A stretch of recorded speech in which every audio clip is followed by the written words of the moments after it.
Hey, bonjour à tous, mon nom est François Letarte, bienvenue sur ma chaîne JDR des 30, une chaîne consacrée aux jeux de rôle sur table. Vie de rôliste, bilan jeu de rôle jeunesse. Holy fuck! C'est toute une expérience que je vis cette semaine.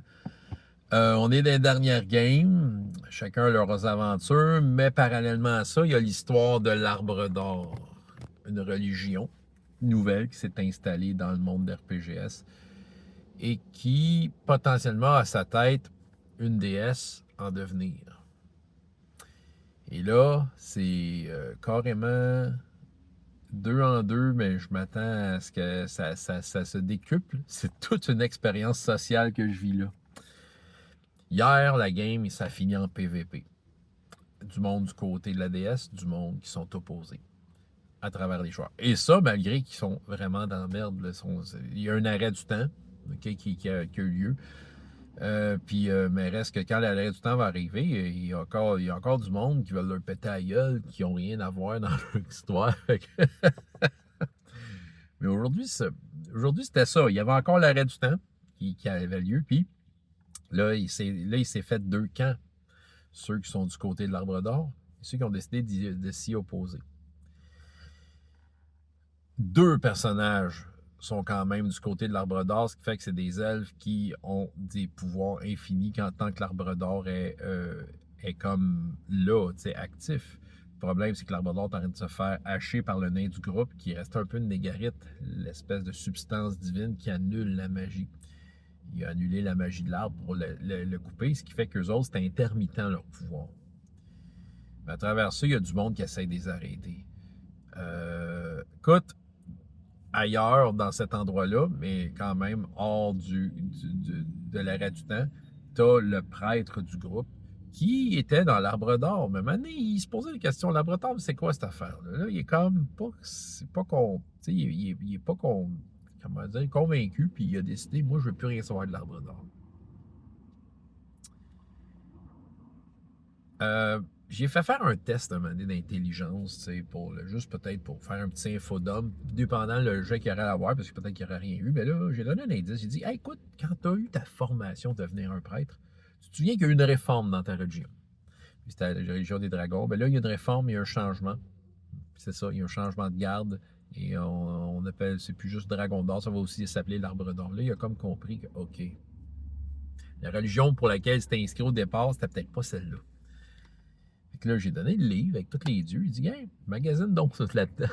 Il s'est choisi le dieu du temps. Ce qui est wise parce qu'on est dans un arrêt du temps. Fait que là, en tout cas, ce qui fait que là, il a décidé de s'opposer à la déesse, du moins à l'Arbre d'Or, de ça. L'autre elfe chevalière a eu quand même une conversation par Teams avec l'Arbre d'Or. C'est moi, je faisais le messager. Là, ils n'ont pas de. C'est ça qui arrive. Il y a quelque chose, je pense, qui n'est pas entièrement su de tous ceux qui jouent. C'est le fait que. C'est le fait que c'est pas tout le monde qui sait que c'est une joueuse en particulier, la déesse. T'sais. Mais il y a eu comme une conversation.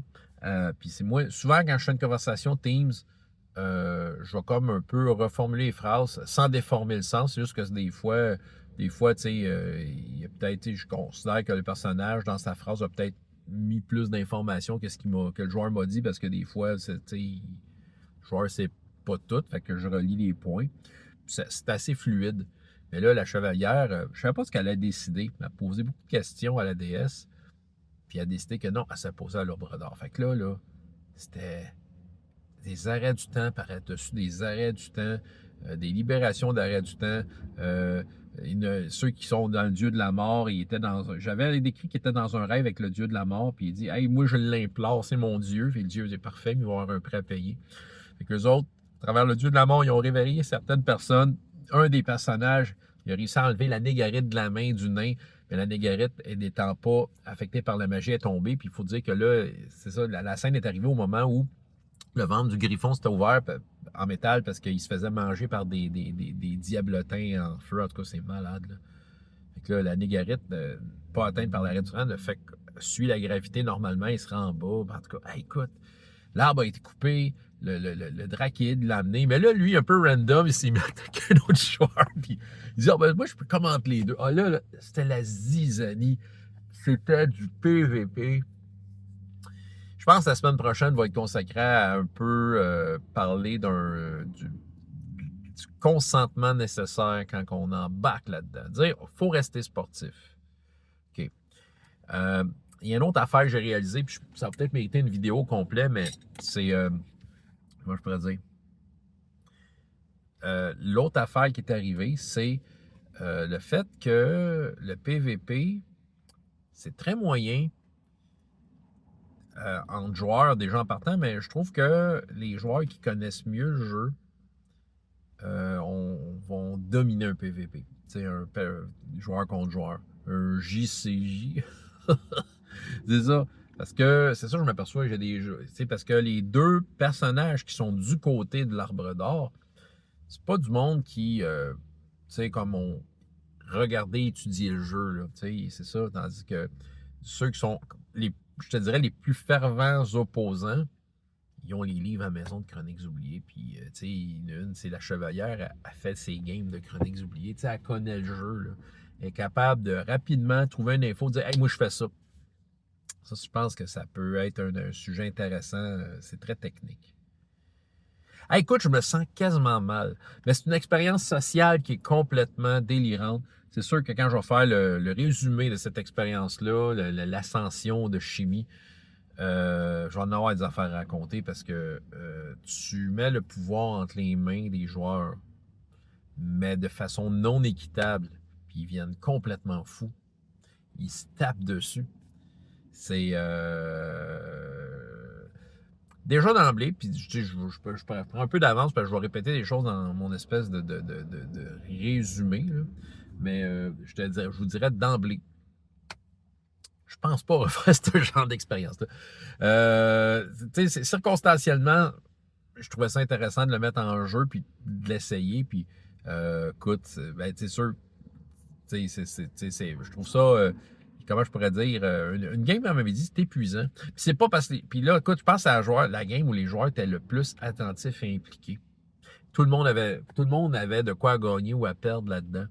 Puis, tu sais, ça se jouait à coup de. Je sais, il y en a une qui dit, hey, j'avais un des objets magiques, je veux voir ce que ça fait. Je dis, ben là, c'est parce que faut que tu les analyses. Je dis, ben là, tu es une elfe, tu pourrais faire détection de la magie, puis permettre de savoir c'est quoi, mais ça te prend un tour.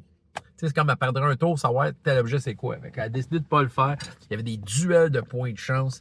Écoute, c'est énorme. Mais il faut vraiment que j'aille ce speech-là. Puis, tu sais, juste comme s'assurer que là, ce qui se passe fait partie du jeu. Pas trop souvent, mais ça en fait partie. Puis qu'il faut juste être prudent. François Letard, JDR de 30, et jusqu'à la prochaine fois, il y a autant de plaisir dans la vie que dans les jeux.